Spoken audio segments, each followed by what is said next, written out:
What do you make of the reaction of the Liverpool manager? That was my initial reaction. What he's getting at the end there is what I sort of tried to articulate earlier, in terms of it's not where Tottenham want to be, going to these top clubs and being a counter-attacking team. But that's where they are at the moment. And you know what? They do it really well. So absolutely, no problems with the tactics.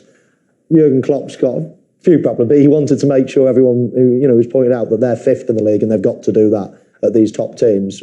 And they're still fifth. They can't go and out-possession teams at home or the rest of the league, but they can come and spoil the party at some of the good teams. So I think he was just trying to get that message across, and I touched on it in my post-match analysis. But yeah, I think he's slightly frustrated, and but I do think he realises that Tottenham deserve something out of the game because they did put up a good fight. And he's talked about the week to prepare, as we did as well. But how important is the manager in that, in terms of the team buying into what the manager is feeding into them?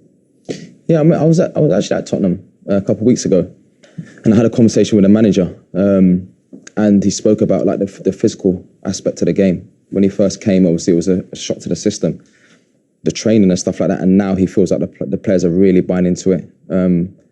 They trust in what he's saying.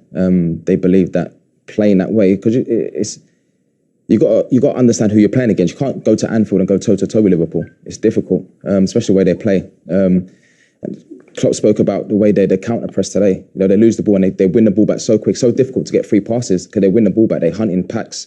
So to sort of like deal with that sort of intensity is difficult. So Tottenham had to play that way today with a low block and then counter-attack and try and get chances and get a goal like they did in that. But you have to recognise who you're playing against, and I think there's no other way, really.